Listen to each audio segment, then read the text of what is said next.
Hello, hello, hello, and welcome to this edition of the Jolly Heretic. I hope that you are all flourishing aggressively and have had a last, however long it is since we've last seen each other, 4 days or whatever it is, which you have been flourishing aggressively and enjoying life.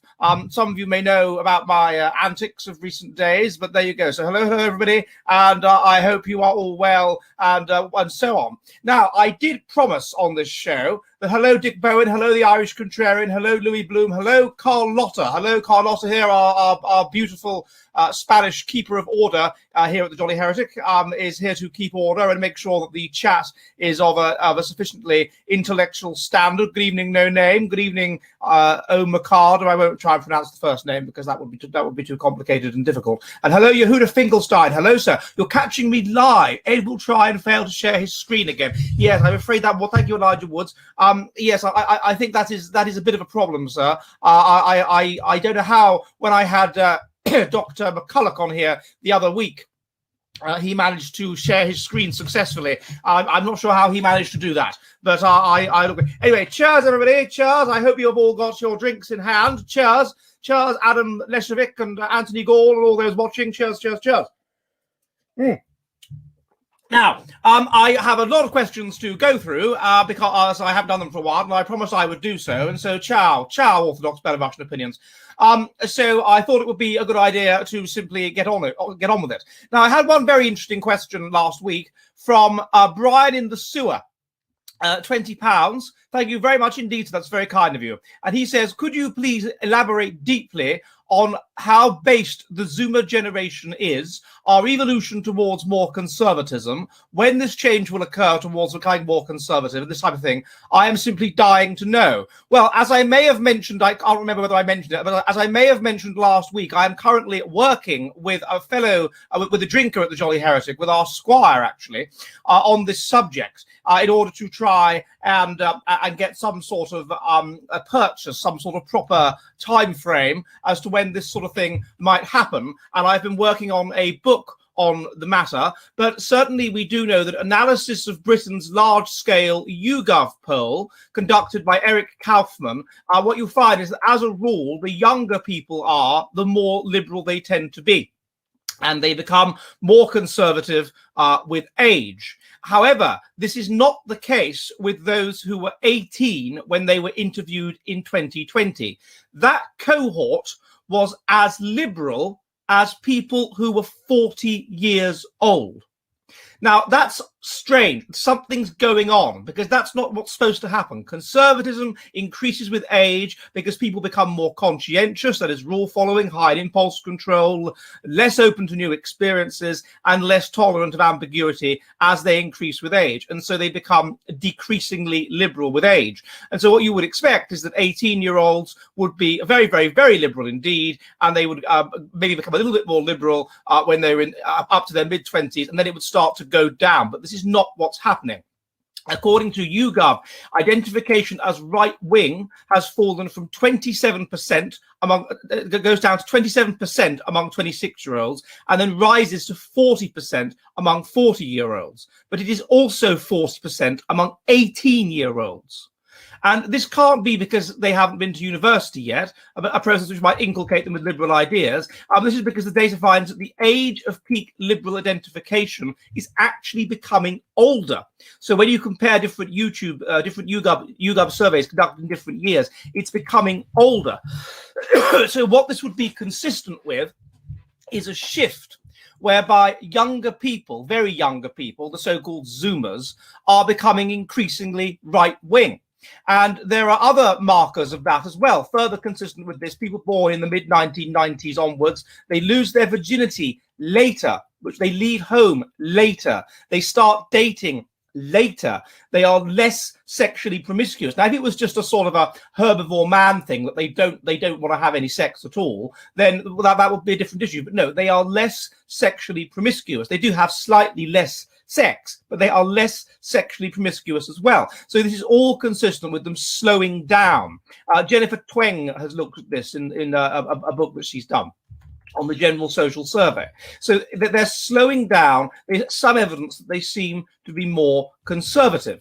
Now, what we're doing in this, and also there was a study that was done on British data, which found that we've reached peak tolerance for homosexuality, and now we are becoming less tolerant. I'll just see if I can find it. We are becoming less tolerant of homosexuality. Yes, since 2015, the percentage of British people who according to the British Social Attitudes Survey, who believe that premarital sex is mostly or always wrong, fell from 30% in 1983 to 10% in 2007, has hardly moved since then, and has fractionally risen. Those believing homosexuality is mostly or always wrong was 70% in 1985, 30% in 2010, and now appears to have plateaued, and between 2015 and 2018 rose slightly, but actually went up.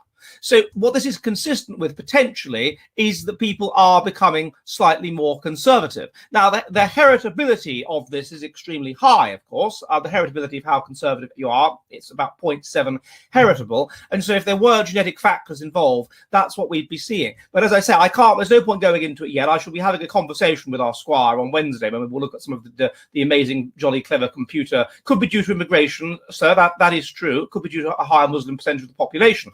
But what that wouldn't be consistent with what we're finding as well in terms of the breeding, which is that they tend to breed more. These people who are white and are right wing tend to breed more. So that would be consistent with some sort of genetic change which would be occurring in the population, and that genetic change would eventually result in a change in a sort of tipping point that would be reached. And once that tipping point would be reached, then you would expect things to change back in a more conservative direction. So I mean, I think that's quite possible. As I say, I can't go into too much depth, sir, because it's something that I am researching at the moment, and therefore, and consequently, and remember, you have to take every time I say consequently, so cheers. And consequently, it's not something I can be so sure about yet. But I will keep you abreast of developments in that department. You can be sure of that. Hello, Celia. Hello, everybody. Hello, hello, hello. Oh, I haven't signed into the thingy, have I?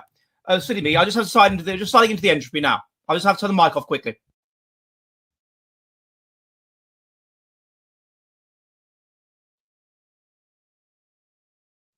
Right. No feedback?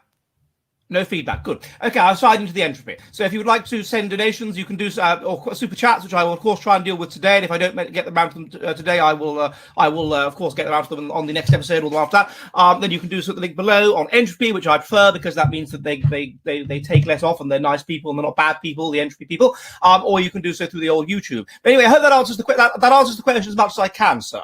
Okay, I can't go into more detail on that, but there is some evidence that this change is happening. At the moment, it's slow, and based on our modelling, it will increase in the future. Okay, now, Fasim Al-Qassam, $10, thank you, sir, says, Ed, can you give us a quick rundown on smoking jackets? I quite like the English, and I think it would be novel to buy one, considering that I smoke like a chimney. Any advice on where to buy one? Well, the other one that I have, the one that's sort of orange and red, I inherited that from my grandfather. Quite honestly, I would imagine, well, I can check actually. It might actually say, just a sec. He didn't actually smoke. Of course, the smoking jacket became divorced from smoking. But maybe it says on the tag where this was from. Oh, I've cut, the tag appears to have been cut. I'm so sorry. If any of that wasn't cut. Something large. No, I can't see, I'm afraid.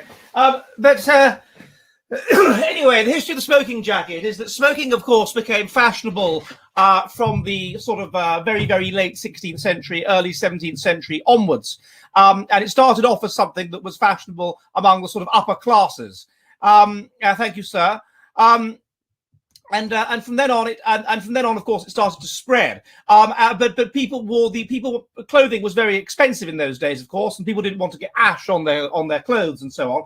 And so they would wear a special jacket when they smoked in order to protect their clothing from ash and from smoke and whatever. And that was where the smoking jacket really started. So if we could call it sort of proto-smoking jacket, was already knocking around by the mid-1600s. And indeed, Samuel Pepys in his diary seems to refer to something like a smoking jacket. So that's how it started, to protect your clothes.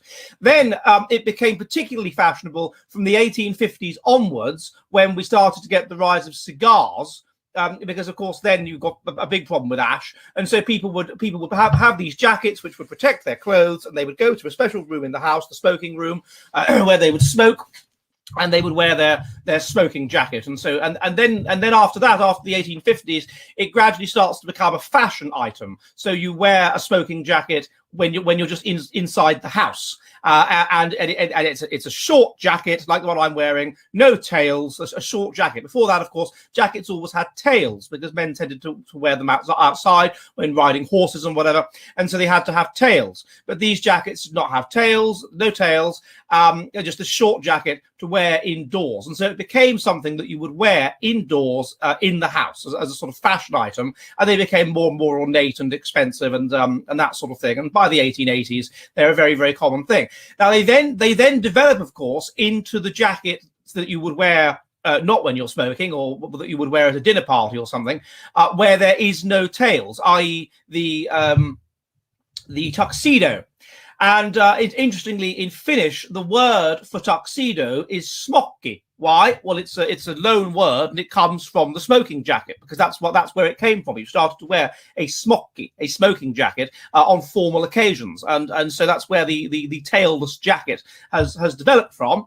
And then after that, it sort of went out of fashion from, I suppose, the sort of 50s or 60s onwards. And Hugh Hefner is, of course, associated with the smoking jacket, but it went out of fashion from then onwards. And then and now it's sort of just a sort of an unusual thing to wear. Really, I don't really have a proper one. The one I've got is this thin item, because where I live in Finland, it's very difficult to get hold of them, so I'd have to go to England to get one, and even then they're quite difficult to get hold of. You can buy them online and whatever, but the problem with buying them online is, well, are they going to fit? You have to mess around sending them back and whatever. So I always think it's safer if I buy clothes to buy them in person. So with this one I bought online, but it didn't cost very much money, so it wasn't really that much of a risk. But in general, if you get a proper one, a proper sort of thicker quilted one, it's very expensive. I was watching, interestingly, the episode of Bottom the other day, where they decided that the TV's broken and they decide to do hobbies and things like that. And Richie, they play chess, and Richie decides that he should wear a smoking jacket, and so he puts his raincoat inside out. And they say, "Why have you got your raincoat inside out?" He goes, "No, I have not. It's a smoking jacket."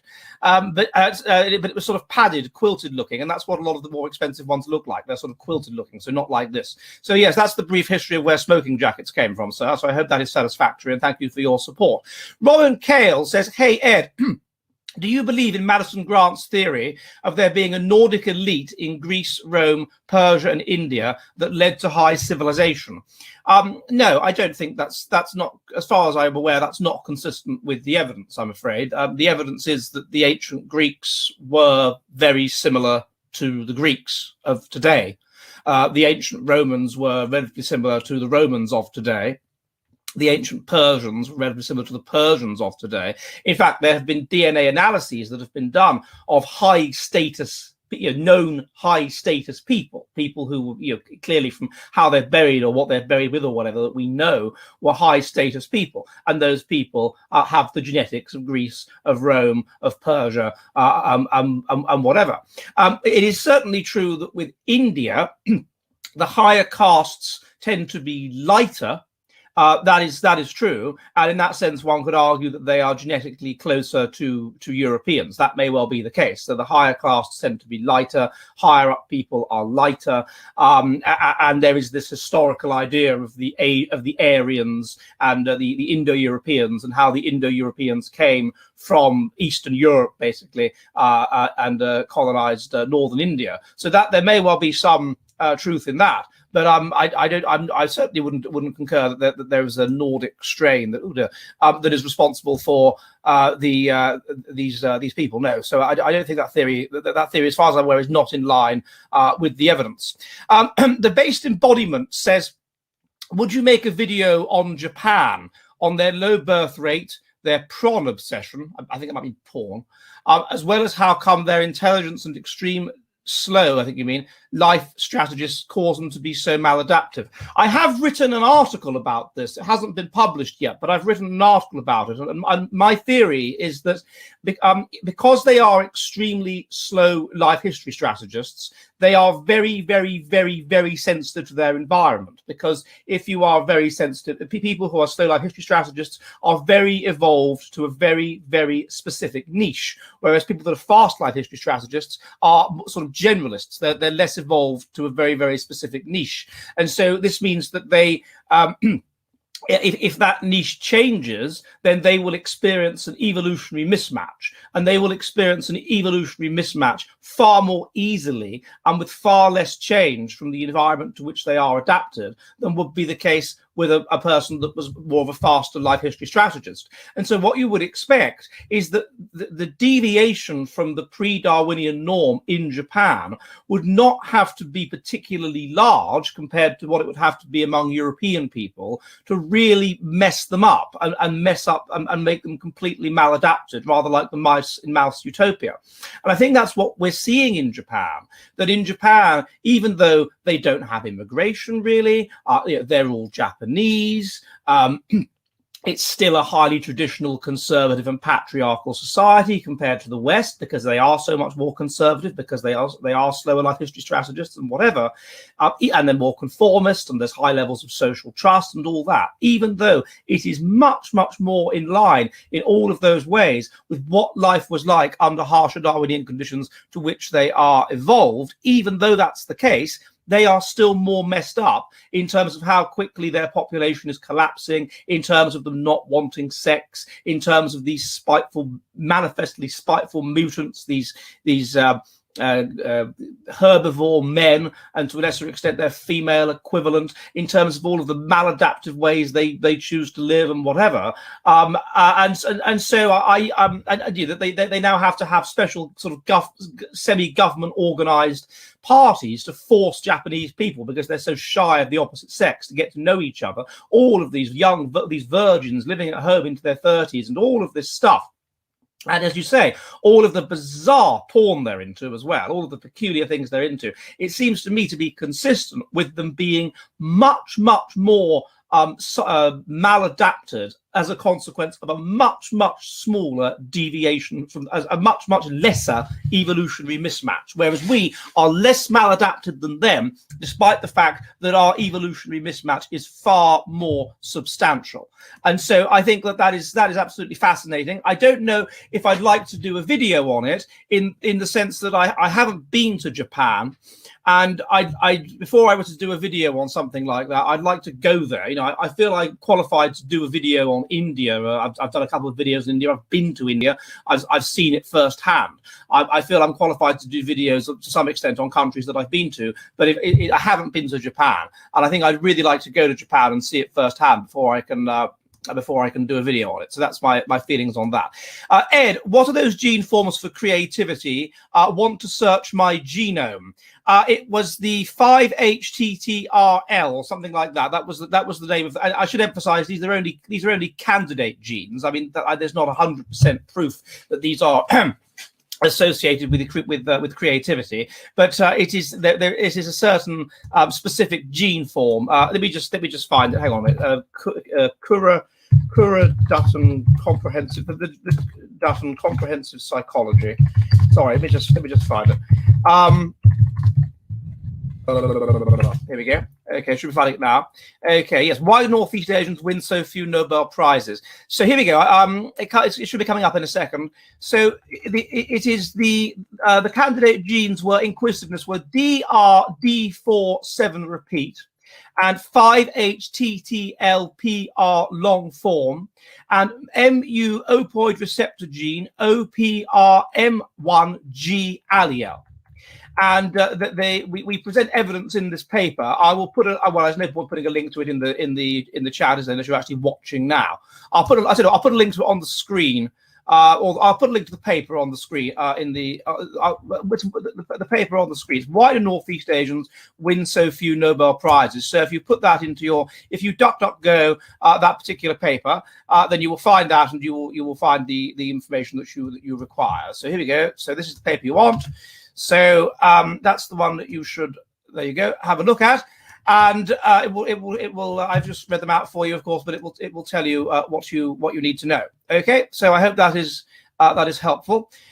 Right-ho. I'm sorry. I'm just going to find the old thing and put it back in the old thing there. So I hope that is useful. So yeah, there is some evidence they are associated with creativity and with creative achievement, but I should emphasize that with these kinds of things, it's quite weak. I mean, it's not, it's quite weak evidence. These are merely candidate genes, but nevertheless, there is some evidence that was the case. And fascinatingly, we found that the population prevalence of these genes varies in a very interesting way, which is that it's relatively high among Europeans, it is relatively low among Northeast Asians, and Finns, who are, of course, sometimes stereotyped as being a bit sort of Northeast Asian and certainly as uncreative, are in between the two, which I thought was extremely interesting. So I thought it was absolutely fascinating, that. Okay, Simodo says £1. Thank you, sir. Hollow 1916 says, can I expect your paper to be all the differences on taint length? Oh, I think I read that one. Yes, the taint length issue last week. Those that weren't here last week, of course, we know that the taint, the anogenital distance, correlates with how masculinized you are and how much testosterone you have. And men tend to have a longer anogenital distance than females, and more masculinized people of either sex have a longer anogenital distance. This is, of course, known as the taint or the Humber Bridge or the Bass or whatever. And we looked at this in the last episode. So the more manly you are, the longer will be the distance between your anus and your scrotum, and the more feminine you are, the shorter will be your distance between your anus and your vaginal vestibule. Someone's saying in the chat they tried to measure theirs, but they were too drunk. Well, never mind. You can always the Irish contrarian is saying that you can always there's something to look into. Says Diverted Flight, precisely. It's certainly worth thinking about. It was a fascinating relationship. Okay, Bertha says thanks for the convo. I've read that up before. Callowin Court says the capitalist system makes it impossible to support a family on one or two incomes, at which point the sheep are told abortion and contraception is essential. Well, I don't know about that. I think where I live, I think it would be possible to support a family on one income, but it's just that you would have to forego certain luxuries, such as expensive holidays abroad or whatever. And people don't want to forego those luxuries, and so therefore they have to have two incomes. I know this in Finland. I know one person who is a religious fellow, and he works, and his wife is a housewife. And in terms of getting a mortgage at the bank, they don't like that. They don't like one income, even though he may earn quite a lot of money, even though he may more than make up for the fact that there's only one income. They don't seem to like one income. They want it's sort of with Finnish people, it's sort of built into them. No, everyone has to be the same. The difference is bad, and there should be two incomes. And they really seem to dislike this idea of one income. But I think it probably is possible to survive on one income. As I said, it's just that the standard of living you will be able to achieve will obviously be much lower than it otherwise would be, and you won't be able to sort of keep up appearances to the same extent. So that's something of a problem. So the next question comes from New Vision 2010, and he says top arguments for the existence of significant genetic differences between populations is limits of possibility of organ transplants and what more. Well, I don't know if I answered this one, but the simple fact that when you do analysis of genetics and you do cluster analysis, then they cluster quite separately. So that's one thing, and there's loads of other differences that you could look at. I mean, it's incredible the number of differences you could look at on pretty much anything you can think of. There are differences in anything you could possibly conceive of. That's the nature of race. Charles Darwin commented that it would be an eternal study, Sisyphean task, to try and list out all the differences. I mean, there's differences in the nature of earwax. What's that got to do with social issues? There's differences in the nature of pretty much anything you could, of where you sweat. There's differences in of the body build. There's differences in anything you can think of. But in terms of something that you can sort of appeal to emotion with these idiot liberals that can't deal with logic and whatever, they are persuaded by emotion and power rather than logic, then the thing that will probably hit home with them is basically that if you deny deny the existence of race, then you will cause people to die because there won't be enough organs of certain races.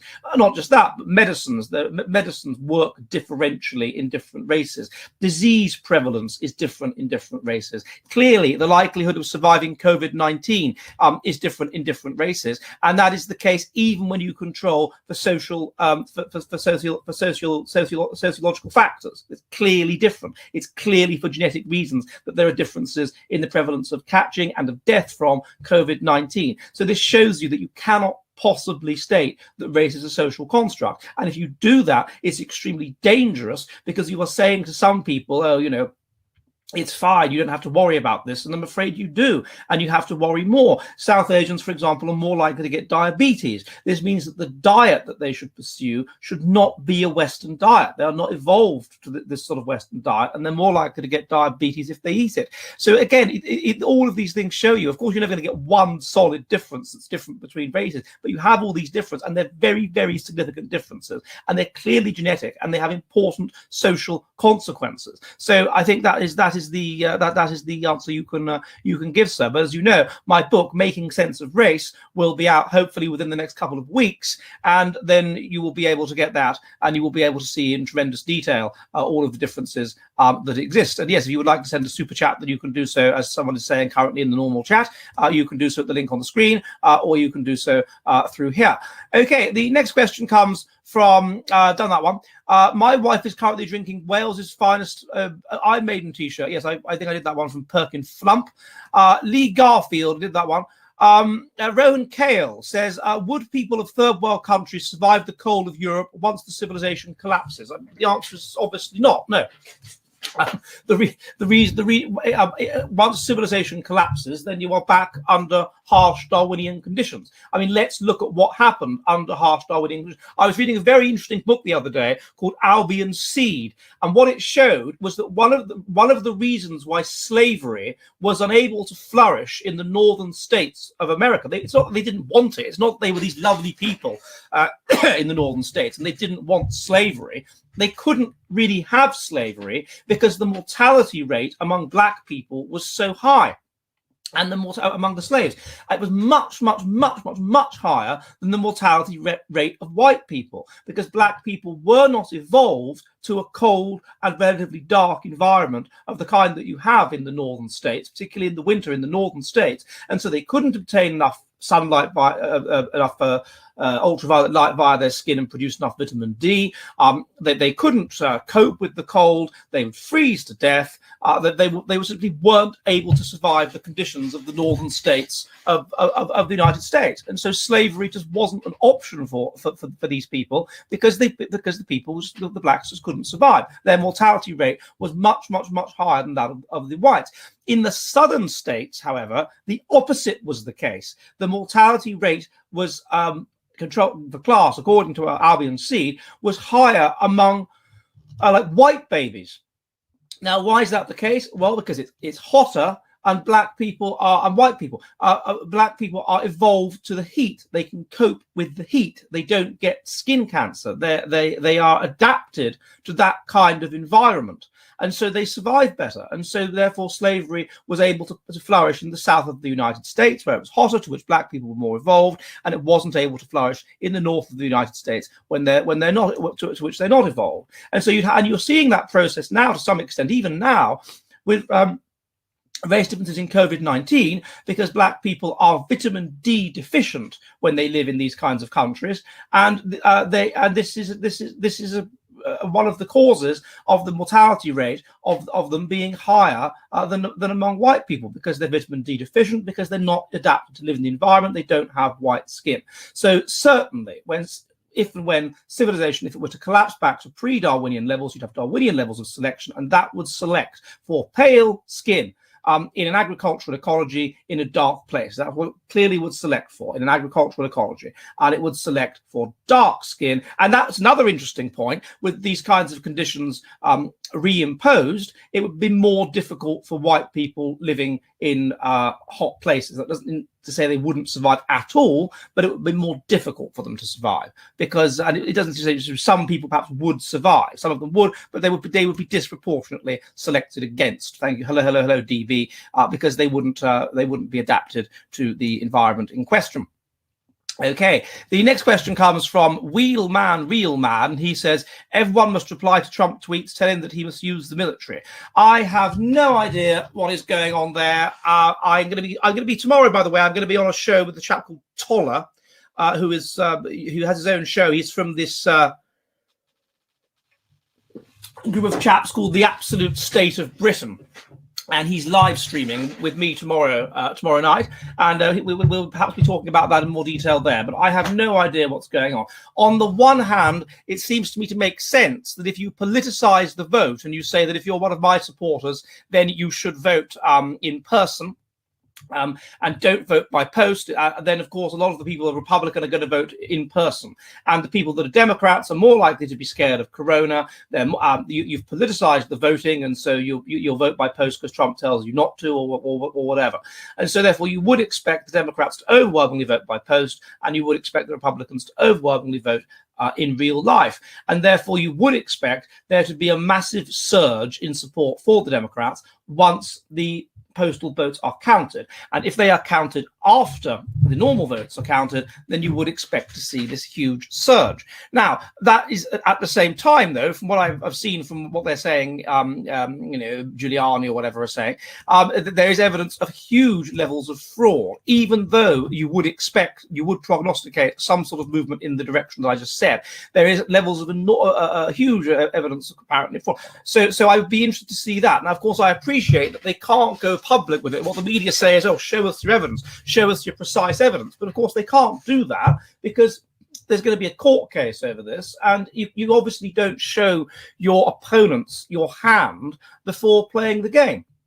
It just makes it easier for them to undermine you. So no sensible lawyers would make public the evidence that they're going to present to the courts. They would describe that evidence as they are doing in the vaguest possible ways, and then they would take it to the courts. Of course, they're not going to go public and say this is exactly what our evidence is. That wouldn't make any sense. That would be stupid. So I'm very interested to see what it is that's going on. I wouldn't be at all surprised if there's widespread fraud. Why wouldn't there be in a society that is as utterly polarized as this, where one side thinks the other is evil, and to a lesser extent, even the right think the left is evil, where nobody trusts anybody else anymore, where the two sides are utterly polarized? Why wouldn't that? You would expect there to be mendacious activities of this kind, and there is evidence implying that there have been mendacious activities of this kind, and we shouldn't be particularly shocked by it, to be perfectly honest. And I think it's so ironic that having spent 60 or 70 years doing everything to undermine national unity, we know that multiculturalism and immigration undermines trust, even among the native population. We know that people trust people that are religious more, so you undermine religiosity and undermine a sense of shared morality, undermine that people tend to trust people that are more similar to them, and the markers of similarity will be shared belief, shared blood, shared perception of shared history, a perception you're part of the shared tribe. You do everything you can to undermine these beliefs, to destroy these things, to deconstruct these things, to say these things aren't true, to turn us into a bunch of quite separate people that don't trust each other and don't feel bonded to each other, and then you feel surprised and therefore have no trust in anything, and no trust particularly in the government and so on, and then you expect these same people to not be skeptical about things like vaccinations or whether a pandemic is being misused, or about elections. Ideological submersion, as Big Heck says, precisely. Of course they're going to be skeptical about these things. Why wouldn't they be skeptical about these things? You've manufactured a situation of very low social trust over the last 70 years by allowing yourself to be manipulated by these spiteful mutants and their spiteful, wicked ideas that undermine cohesion, that undermine trust, that undermine positive and negative ethnocentrism, that undermine anything that makes society function and do well. You've spent 70 years doing that, undermine everything, trust, undermine even truth. You tell people that, oh, a woman is a man and a man is a woman, up black is white and up is down. You suppress information. You persecute those that tell the truth in terms of science or in terms of history or whatever it is. such that, of course, huge swathes of the population are not going to trust the government anymore because they know the government lies. They're not going to trust the media because they know the media lies. They're not going to trust the police. They're not going to trust, because you think, oh, that's as well. You go through those with a sort of march to the institutions to make them subject to these sorts of lies, and then you expect people are going to trust vaccinations, and they're going to trust election results, to be fair and square, and that when there's postal ballots. Of course, they're not going to do that. So what do you expect is going to happen? So I think that's absolutely silly. So of course, that is the situation that we're in. Right, the next question is from Ed. It's £1. Thank you, sir. George, good show. Something about Hugh did that one. Dutton, you signed the draftsman's contract, didn't you? Says Cowling Court. I don't know what the draftsman's contract is, sir. I know there's a book. There was a movie, I think, called The Draftsman's Contract or something.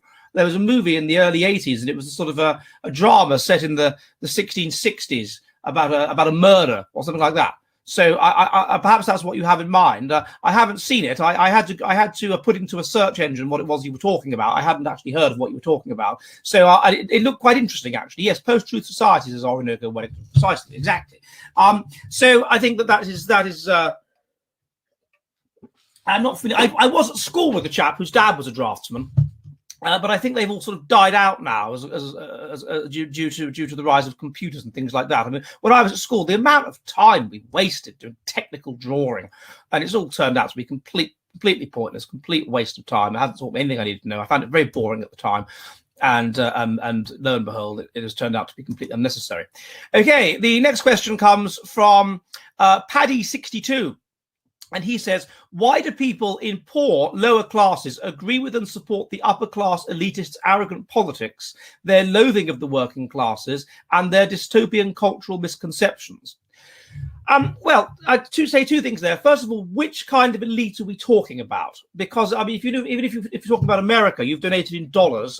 Charles Murray, in his book, Coming Apart, highlights two kinds of elite. There are the traditional elites that are sort of patriarchal and noblesse oblige and whatever.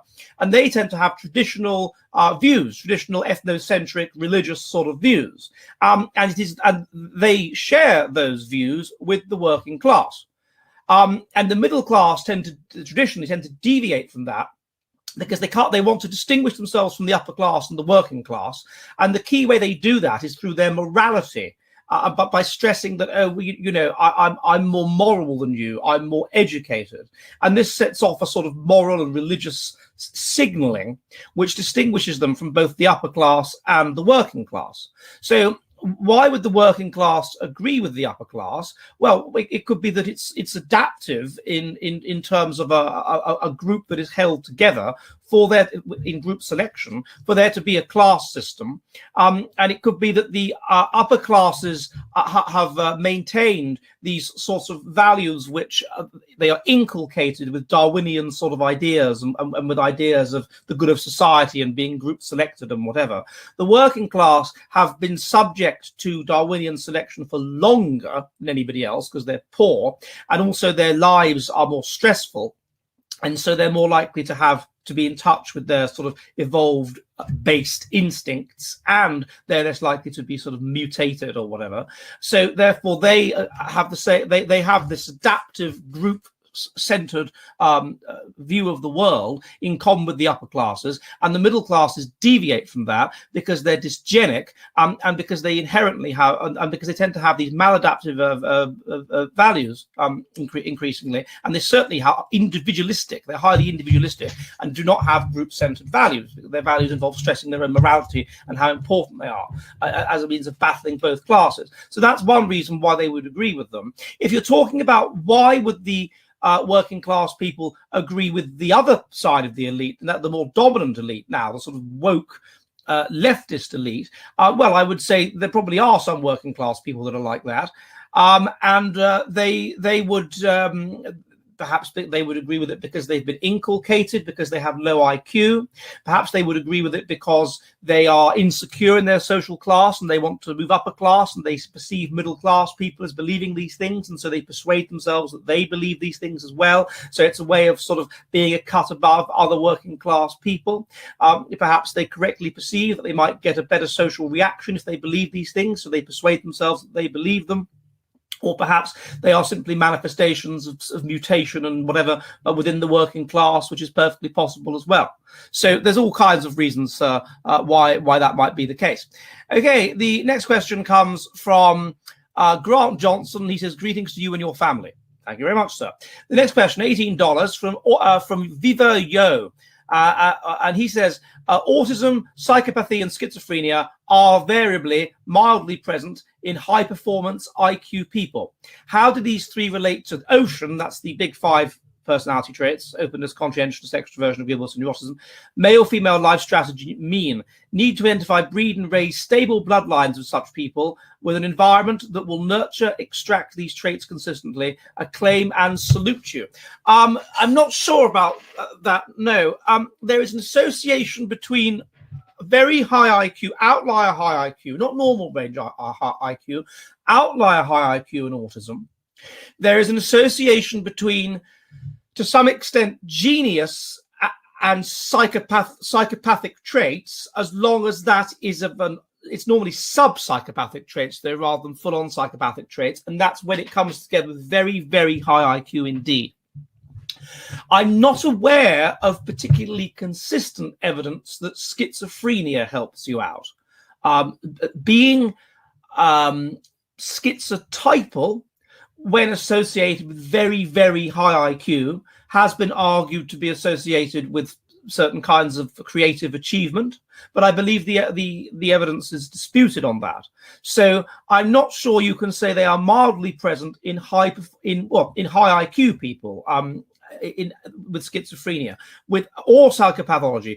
Autism, yes, that seems to be mildly present among very high IQ people. How do they relate to Ocean? Autism tends to be a manifestation of low agreeableness, so particularly the subset of agreeableness that is empathy. It's low empathy. And you could argue that low empathy helps you to solve problems. And this is what Simon Baron-Cohen argues with the male brain and the female brain. The autistic brain is totally focused on solving problems and doesn't allow anything else like emotion to interfere with this. And so you can see how autism, when combined with high intelligence, will give you an edge at solving problems. And also autism allows you to take in more information because you're hypersensitive to stimuli, and therefore you can better solve a problem that way. So it's low empathy.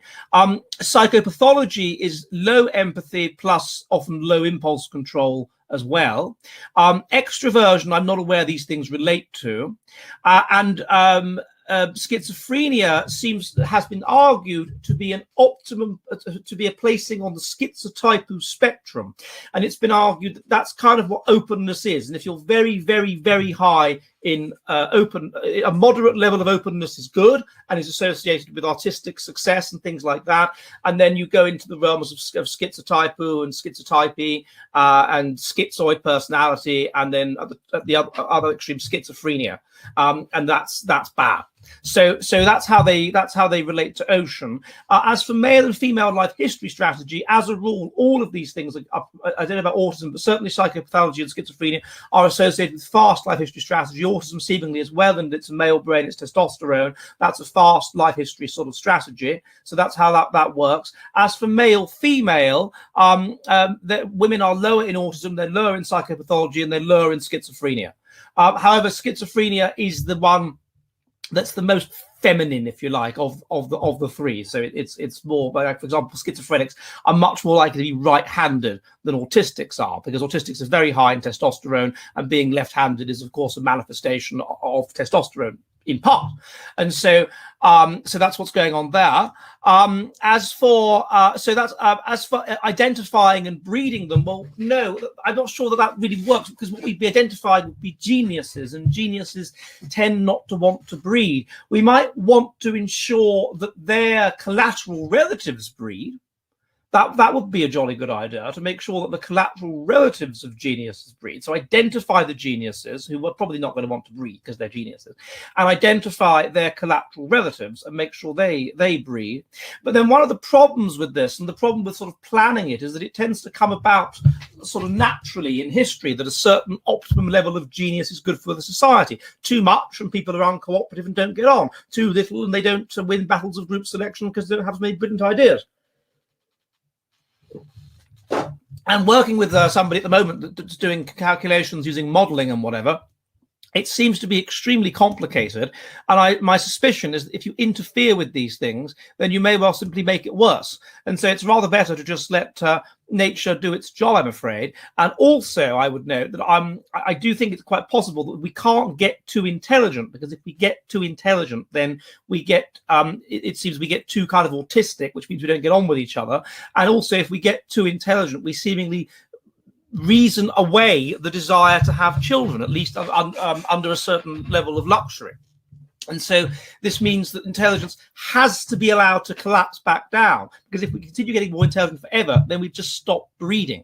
So I think that I'm of the view, I'm quite pessimistic about this. I think that it has to go in cycles of people become more intelligent, less intelligent, more intelligent, less intelligent. And if it doesn't happen like that, if we just go on being more intelligent forever, then because that's not supposed to happen, there are downsides to very high intelligence. There's a level of intelligence that's good, but there's a downside. It's like saying animals should become stronger forever. No, if you were to make them stronger and stronger and stronger and stronger, there'd be eventually downsides to this. So I'm afraid that I think that there are downsides to this that could potentially ball things up severely.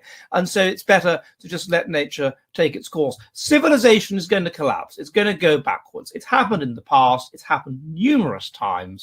And then people tend to religiousise the previous civilization. They tend to think, oh God, because they can't build tall buildings anymore, and they kind of not educated, and they forget about what it was like. And then they start to believe, oh, giants must have built these buildings. You had that belief during the Greek Dark Ages. That's documented. You had the belief that the Minoans or whatever, they must have been giants. How else could they have built these things? I think that's where the common belief in giants comes from. And then once people were forgetting about Rome and kind of forgotten it, it was only dimly in the folk memory. Remember what their lives were like. They can't read. Everything's by word of mouth. Things get exaggerated and forgotten. Oh, giants must have built Bath. Or whatever. And I suspect we will go back possibly to a time within the next couple of 100 years, 500 years ago, that's what we'll think. We'll go, God, imagine these giants that lived in London and built the Gherkin. I mean, to the extent that they remain standing, these kinds of buildings, probably a lot of them will just fall down. And certainly the grass will take over. Okay, passer on the street. Hello, sir. That says, why do so many cultures practice male circumcision?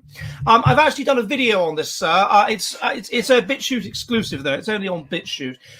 I think the answer is that it's a way of gauging your commitment to the society. So it's a way, you're going to mutilate your child. This shows that you're highly committed to the society, and it's a way of ensuring in a position of battle that this person is one of us, because it's an absolute marker that you can be absolutely certain that he's one of us. You can change your clothes, you can do whatever, but you can't pretend a mutilation like that has happened when you are a child or whatever, or teenager, or whenever it's happened. And so it's a way of ensuring that someone's not lying to you and that they are from your group or not from your group. And that kind of identification is going to be crucial under conditions of intergroup conflict, because you want to kill the person that's not part of your group and you want to save the person that's part of it. And we know that exactly this operated during the partition of India. By this time, the Hindus and the Muslims hated each other, and you had Hindus moving from Muslim, what became Pakistan, into India, and you had Muslims moving from what became India, now modern India, into Pakistan. And you had gangs waiting for them, killing them, and they would literally, if they weren't sure if somebody was a Muslim or not, or was a Hindu or not, they would just pull their pants down and look at their willy, and they would be killed or not killed accordingly. So that's where it comes from. There was until recently, not so much now, a fashion in America for boys to be circumcised, and it was believed that it was cleaner or something like that. My understanding is that there is no evidence for this at all. There is no consistent evidence that it prevents premature ejaculation. There is no consistent evidence for any benefits like that to being a cavalier, to being a roundhead rather than a cavalier. Skull, AN, skull. So no, I'm not so sure about that. So but anyway, that's where I would see the to come from. Now, if you are new to the Jolly Heretic, I just want to say, as we're about halfway through, please subscribe. YouTube are crushing this channel. I only get about 200 subscribers a month now. They are not, videos don't get recommended, whatever. So it really helps you do that. Please subscribe. Please check if you have subscribed and resubscribe if they have unsubscribed you.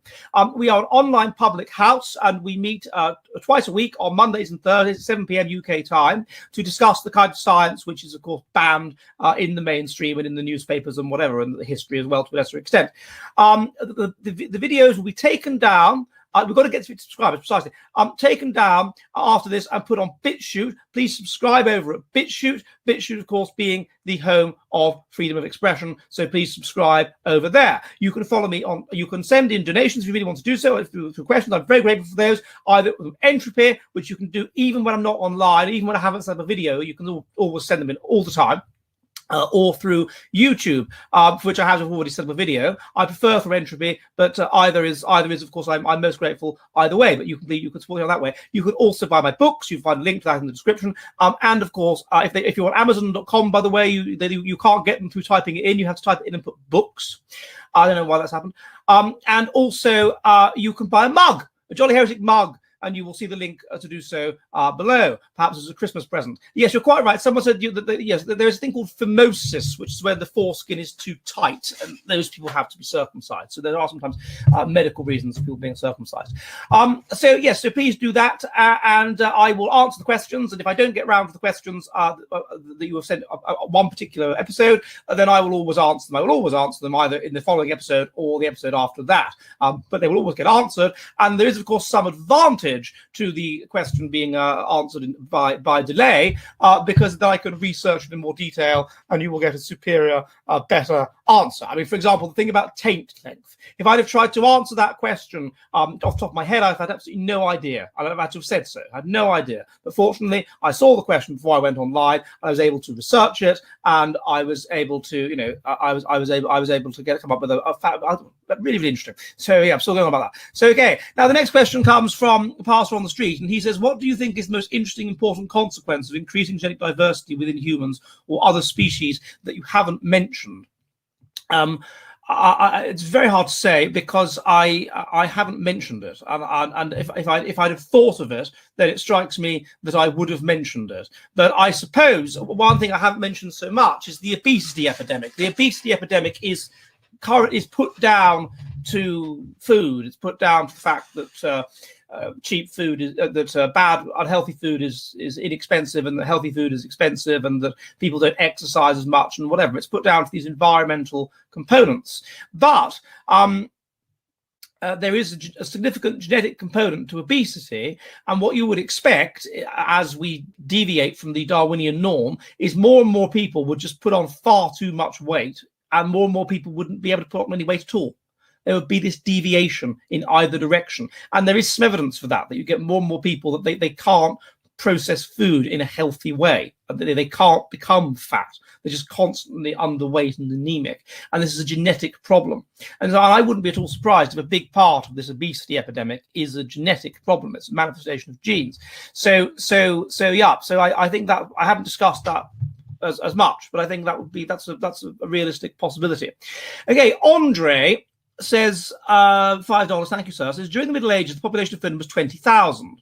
France at the same time had a population of 20 million. Till today, the population of Finland has grown by 250 times to 5 million, whereas France only 3 times. Why? Well, I've looked into this, and I think a big part of it was a huge religious revivals that took place in Finland, so that once it became Protestant, and then once it became Lutheran, then they started having much higher fertility, and you had these groups that preached very, very high fertility. So I think Protestantism may actually have been a part of it, whereas Catholicism, although it banned contraception and whatever, wasn't quite so pronatal.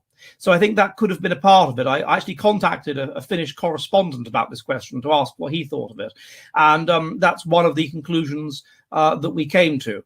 Another one would simply be possibly even just changes in the climate, or France was just closer to its carrying capacity. and also that Finnish people, got there late. There'd been people in Finland Finnish people in Finland for less time than the French had been in France, and so of course it took them longer to grow in size and whatever. But once they did so, they started to do so at a much more rapid rate. Anyway, thank you for that question, sir.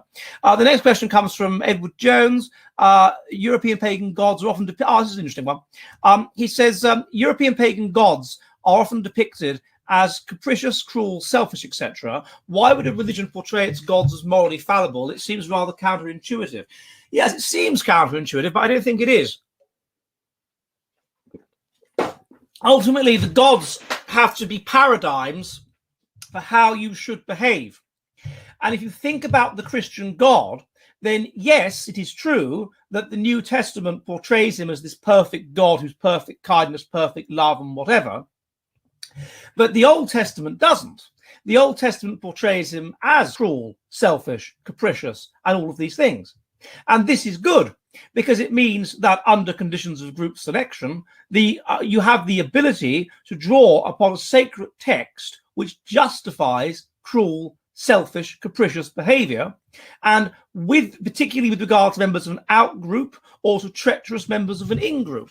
And in order to survive in evolution, you will sometimes need to be cruel, selfish, and capricious, and immoral, basically, particularly to the out group, but also to members of the in group who are traitors or who are just a problem for your fitness in some way. You will need to do that.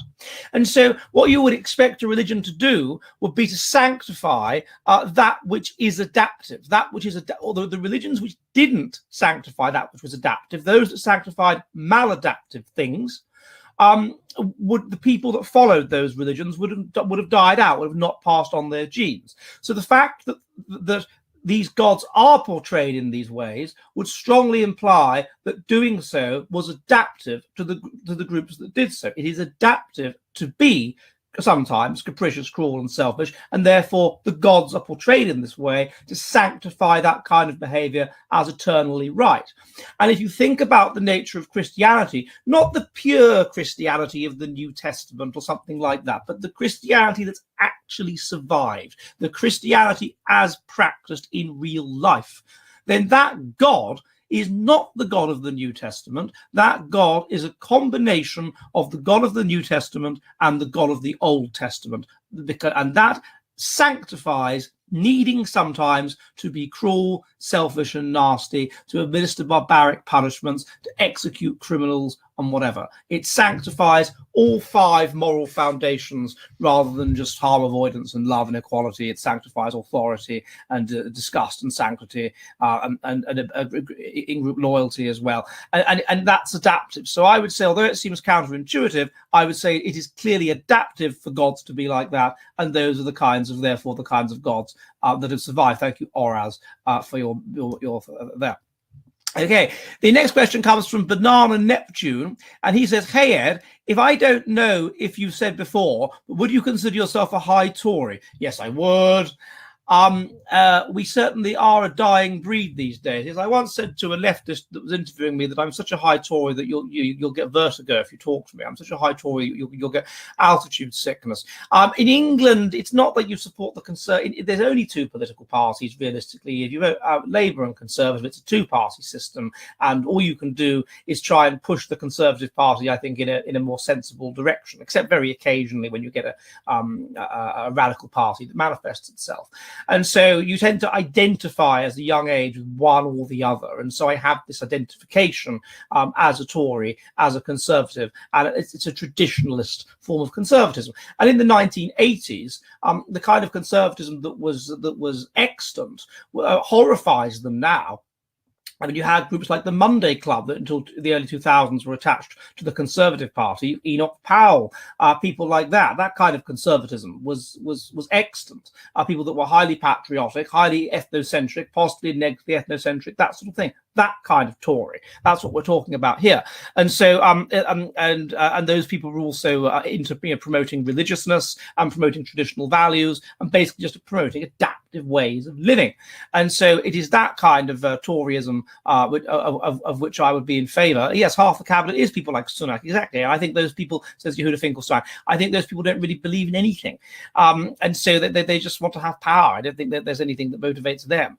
I don't mind Priti Patel. I think she's said some very interesting things, and therefore they seem to be going for her.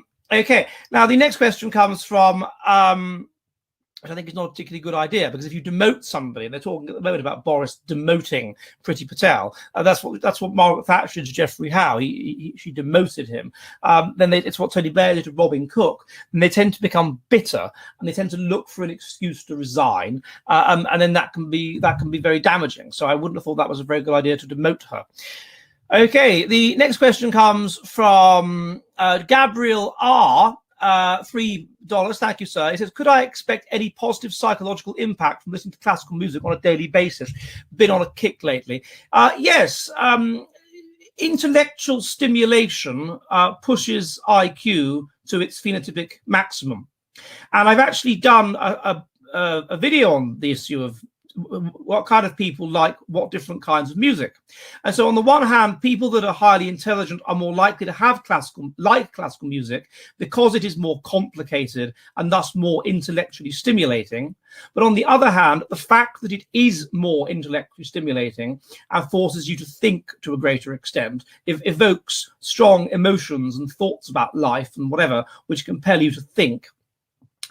This will presumably have a positive impact on your IQ and will push your IQ closer to its phenotypic maximum. So I would think that if you're going to listen to a kind of music on a daily basis, then you could do a lot better than listening to classical music. So yes, that perhaps might be a rather a good idea, sir. Personally, I'm not a big fan of music, full stop. But if I had to listen, I quite like folk music as well. And interestingly, folk music that was associated with high IQ in the video I did on the subject.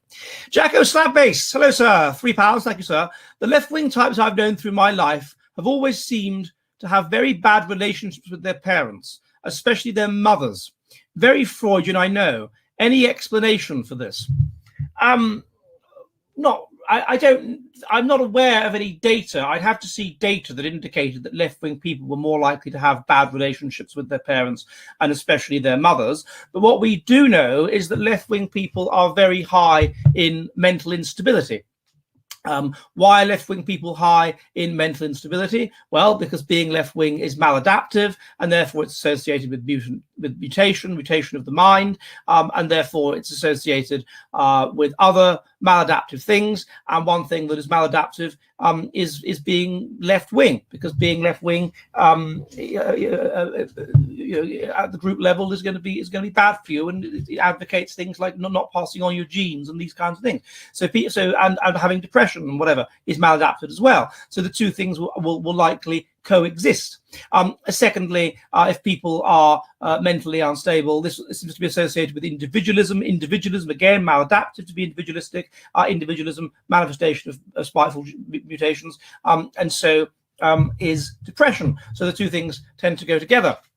Thirdly, people that are depressed will tend to believe that life is pointless and life has no meaning and whatever. And if you believe life is pointless and life has no meaning, then you're not going to be particularly enamored by right-wing ideas such as eternity and religion and doing the best for your group and whatever. You're going to be self-indulgent and sad all the time, and everything's pointless. And so life just seems so awful and unfair and terrible for you. And so you can see, if that's the kind of negative down person you are, you'll be a sort of a bitter, angry person, and you'll be attracted to just nihilistic things that say let's just destroy everything, or let's just stop all the unfairness because life is so unfair and I feel everything's so unfair because I feel so shit all the time, and therefore you'll be attracted to being left wing. And so if you are mentally unstable, then mentally unstable people tend not to get on with anybody. They're very on edge. They're very neurotic. They have fundamental low self-esteem. Often they'll have borderline personality disorder, which means they'll have a constant fear idea of sort of abandonment and things like that. And so they'll have problems getting on with everybody. And in particular, and to the extent that the mother is the person that's going to bring them up more and whatever, they're probably going to have quite bad relationships with their mothers. In addition, the heritability of being mentally unstable is very high. And so you would predict that if the left-wing person is mentally unstable, his mother will also be mentally unstable, and therefore she'll be an unpleasant person, and she won't get on, and they won't get on with each other. Also, actually, that's worth noting. Mental instability is high, and mental instability is higher among women. So if you are a leftist, and you're going to not get on with other mentally unstable people, and your mother will be more mentally unstable on average than your father, because women are higher in neuroticism than men. They are more likely to suffer from depression than men. They're more likely to suffer from anxiety than men. And therefore, that's why they overwhelmingly these days seem to, in the absence of religion, which they used to be religious, then they'd be more right-wing because the religion would be conservative. But once they're not religious, they're more left-wing, overwhelmingly so.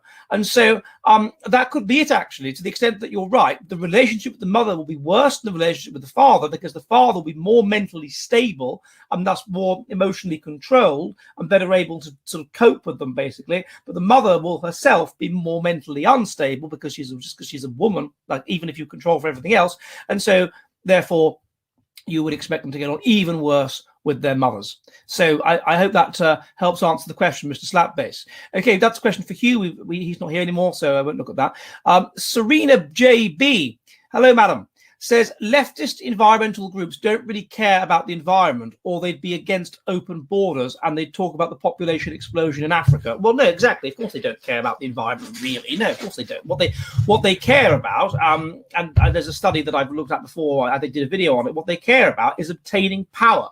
And we know this, that is what is associated with being a woke activist, with being a virtue signaler. It is obtaining power. They are Machiavellian, and to a lesser extent, they are narcissistic. And this means that they believe they should have power. They want power. They believe they are special and important and should be praised and should be loved and whatever. And if they are left-wing, then this allows them, in a left-wing environment, in an environment where the left are powerful, it allows them to achieve this. It allows them to achieve their aim of power and whatever. And I wouldn't be at all surprised if it was a conservative environment, the exact same people, well, they would be the church ladies. They would be the right-wing people, because it would be being right-wing and pushing things in a more conservative direction, which would permit you to obtain power and permit you to be liked and to be loved and to be looked up to and whatever. But at the moment, it's an extreme, we're in a left-wing swing where the dominant set of values are these leftist values, as led by the spiteful mutants that are subverting and undermining our culture. And therefore, you are more likely to get power and approval and those things that you desire if you are left-wing, and if you are extreme left-wing, and if you virtue signal about it and whatever. And so, of course, they don't care about it. Of course, they don't care about the poor and believe. Of course, they don't believe that all people are equal. If they believe that all people are equal, why don't they go and live in an area that's overwhelmingly, black? Why do they never seem to live in those areas? Why do they always seem to live in beautiful parts of Surrey or whatever? Why do they move to northern Finland? Why do they if they really think multiculturalism is great, why don't they go and live somewhere that's genuinely multicultural? It's because you should judge people by their actions, not by what they say. And their actions are screaming at you that they don't believe that what they're saying. They don't believe that races are equal. And we know there's a study on that, actually, which found they patronize people that are black more than conservatives do, because they don't believe that these people are intellectually equal at all. Judge people by how they behave. If they really care about the environment, well, why do they go around on flights and all of these things that they do and using electricity and all this stuff? Why do they go and live in a bloody cave somewhere? Because they don't really believe it. It's a means of signaling and gaining status and gaining power. If they really believe that there shouldn't be immigration, why don't they go and live in an immigrant-dominated area? Because they don't really believe it. If they really believe, and so on, and if they really believe in equality, why do they send their children to private schools? If they really believe that we should be guilty for the sins of our ancestors, then if they've been to private school, why don't they have a great deal of shame about this? Why don't they? So goodness me, I'm a terribly privileged person, and I shouldn't be allowed to have an opinion. I should check my privilege. They're hypocrites, and so of course they don't care about the environment. If they did, then they would be concerned about the ultimate population of the planet, and the ultimate population of the planet is of course too high, and this is overwhelmingly because of the population explosion that is now happening with the industrialization of Africa. So I think we can dismiss that out of hand. They're just hypocrites of the most appalling order. I met one recently in real life. Again, it's awful meeting them. Right, Ronald B. Question on Vietnam. I think we did that one. 99 red pills go by. Did that one. Rachel C. says currently 16 weeks pregnant. Huzzah! Another jolly heretic will still be arriving in the world in April. I think I did that one, but again, congratulations, Rachel. I'm very glad to hear that you're pregnant, and there will be a new jolly heretic. Okay, Yehuda Finkelstein, $5, says, how popular is Teemu Selänne in Finland? Teemu Selänne. As a Red Wings fan growing up, I hated his guts playing for a lame team like the Ducks of Anaheim. Is there a genetic marker for fortitude for people like Selänne, who played hockey well into his mid-40s? He's a Finnish hockey player, by the way, for those who aren't familiar with him. International Finnish hockey player, and he is very, very popular here, to answer the question. In fact, I seem to recall last year there was a sort of docudrama about him on Finnish TV or something, and it was extremely popular. It was like massively, massively watched by Finnish standards. So he's something of a hero in Finland. I mean, they love hockey. Young boys in England, when I was at school, I remember the teacher when I was 13 or something asked the class, what do you want to do when you grow up? And about 1/3 of the class wanted to be footballers. 1/3 of the class wanted to be footballers. Even though a lot of those people weren't even in the football A team or B team, still 1/3 wanted to be footballers. And in this country, it's changed now. It's actually a lot of them want to be YouTubers. But to the extent that they want to be sportsmen, they want to be ice hockey players. It's the big thing here. And I've been to a number of ice hockey matches, the Oulun Kärpät. They're rather good, rather masculine sort of thing. You know, you have these dolly birds at various points, 3 of them. These dancing when someone scores a goal or whatever you call it, and stuff like this. It's quite anachronistic in that way. It's quite interesting. But it's a fast-paced game. If you've not been to see ice hockey match, it's very, very fast paced. There's a great atmosphere, and I mean, presumably the fact that he was able to keep playing and was physically fit like that up until a relatively old age would, on the one hand, mean that he was he just had good genes, basically, which permitted him to, he was a physically healthy person, and also perhaps that he was perhaps in some ways a sort of slow life history strategist, meaning that he just aged very slowly, whereas other people would reach their peak ability in something like that at a rather younger age, and then they just wouldn't be as good anymore. I know that in football, with goalkeepers, the goalkeepers tend to last longer.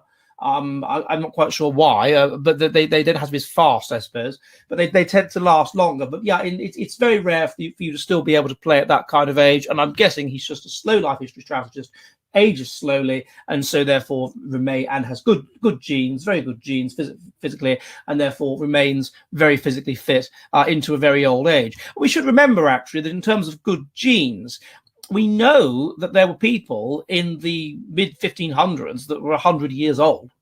But that's documented, and they really were 100 years old. That's not them that they were innumerate and they were just making up their ages. I'm talking highly literate, educated people that were 100 years old, and there's records they really were 100 years old.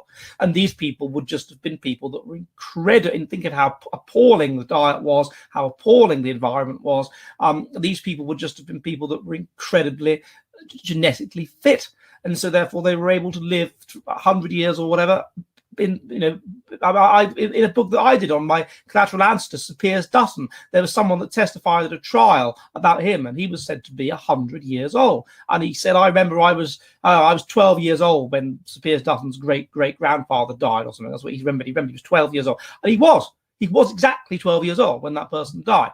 So this simply shows you that you can get these people that are just that are mega fit.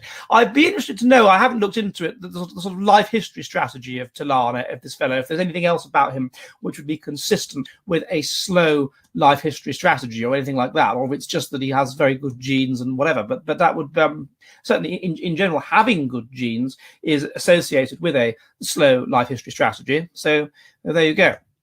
Okay, the next question comes from Steve Rogers, $5. Thank you very much indeed, sir. And he says, how sensitive this week are autistics and semi-autistics to social epistasis? Are we less affected or just affected in ways that don't affect our baseness? That's a very, very interesting question. I would assume that autistics would be strongly affected by any changes. Well, they are strongly affected by any changes in the environment because they are very, very sensitive to the environment. But then on the other hand, it is not necessarily normal to be autistic, and it is associated with all kinds of other, maladaptive things, left-handedness and whatever. And so they would therefore react differently to these sorts of things. Negative social epistasis tends to involve undermining structure and order and creating chaos. But autistics absolutely hate chaos. And so what I would predict is that, all else being equal, autistic people would oppose those who wish to create chaos and would favor those who wish to create structure. And what negative social epistasis is about creating chaos. So I would expect autistics to be highly insensitive to it because it would be hard to induce them towards chaos. But then on the other hand, autistics would be prone to seeing everything rationally and not believing in God, and therefore they could be, through the negative social epistasis of atheism, induced into things which are atheistic because of their natural atheism. And there was that study that Woodley and his colleagues did, which showed that there was no association between paternal age and atheism in samples born in the 30s, but there was by the time of samples born in the 80s, and this was because these autistics were being, these people, who were old fathers, were being, because of mutant sperm, were being forced to conform, which implies that the social epistasis was working on them and was making them religious, and then the negative social epistasis allowed their natural irreligiousness to come through. And so that would imply that on that measure of religiousness, autistics are adapted to social epistasis, and they can be messed around with by negative social epistasis, because whereby they will start to become atheists and believe that life has no meaning and not want to have children. That would be consistent with that. So are we less affected or just affected in ways that don't affect our baseness? It becomes hard to say. I would say it probably is to do with the relationship between autism and intelligence. It would be highly intelligent autistics that would be rejecting of this chaos, would see through the lies and the nonsense of the dogmas and whatever. But less intelligent autistics perhaps would be induced certainly into atheism, and therefore into negative social epistasis. But that's, as ever, Mr. Rogers, that's a jolly interesting question, and I hope I have done it justice. I would also like to thank Mr. Rogers for a lot of these brilliant thumbnails that we have here on the Jolly Heretic are not from me, they are from Mr. Rogers. And the one which is today's thumbnail, which a lot of you seem to quite like, that is a Mr. Rogers creation as well. So Mr. Rogers is very much the artist, the pub artist here at the Jolly Heretic. So I would like to thank him once again for that.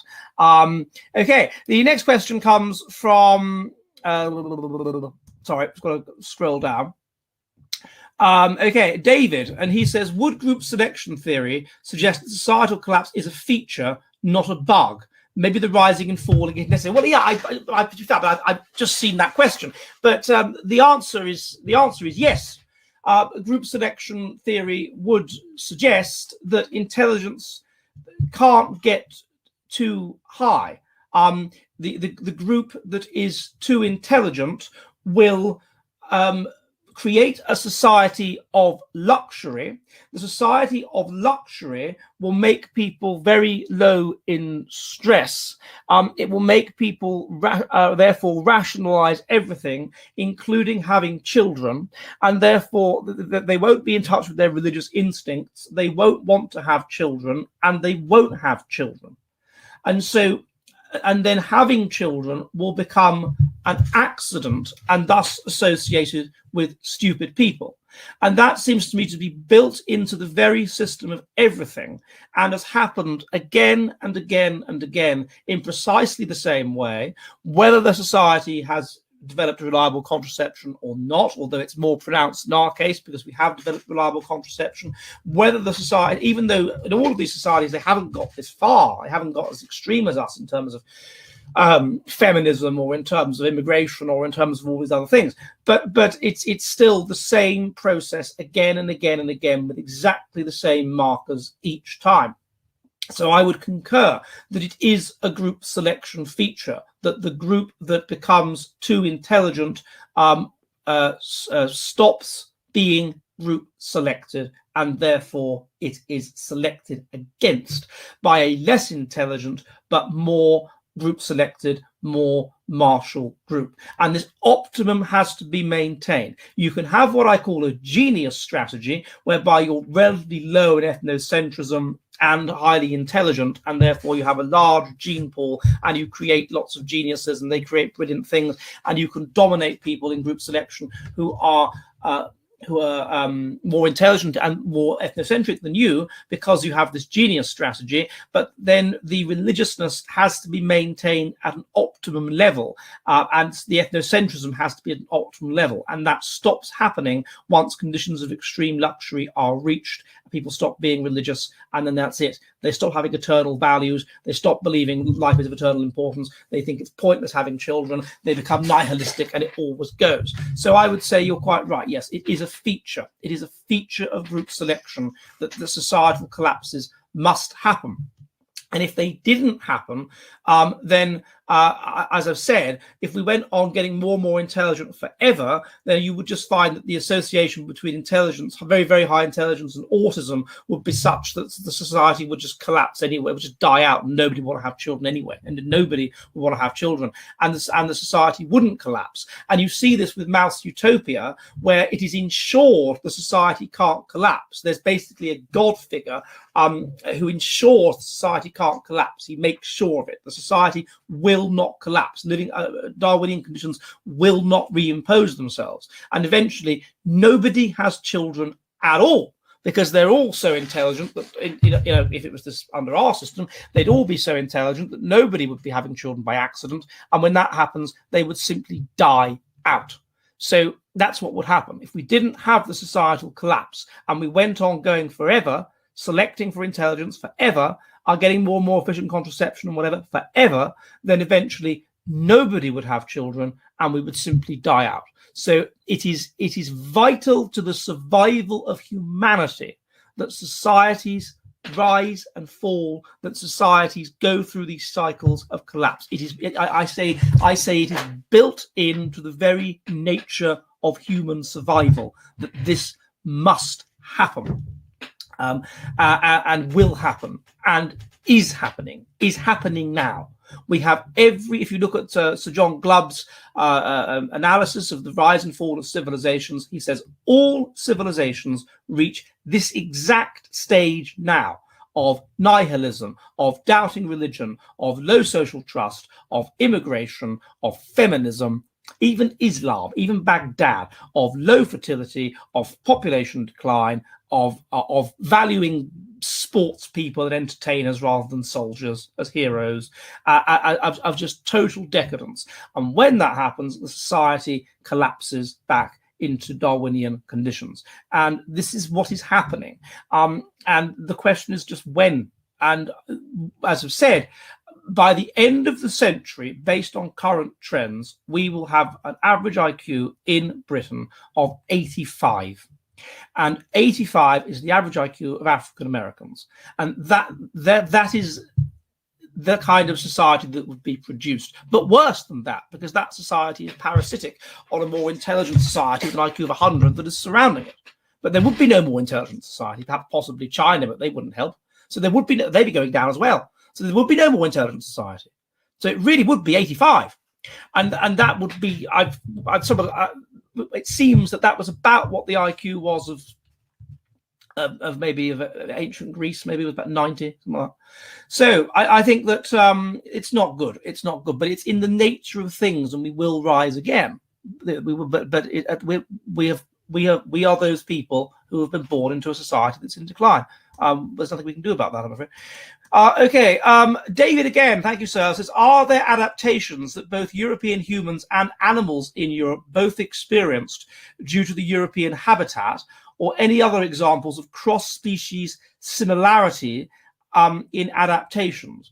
Well, yeah, there's adaptation to the cold. So there are, if you compare species in northern Finland to even a species of tree in northern Finland to humans in northern Finland, then people in northern Finland tend to have short legs, short arms, and a large trunk. And there's evidence that you get this in the kind of animals that survive in an ecology like this: short legs, short arms, large trunk, because that is an adaptation to cold, and it permits you to keep warm, basically.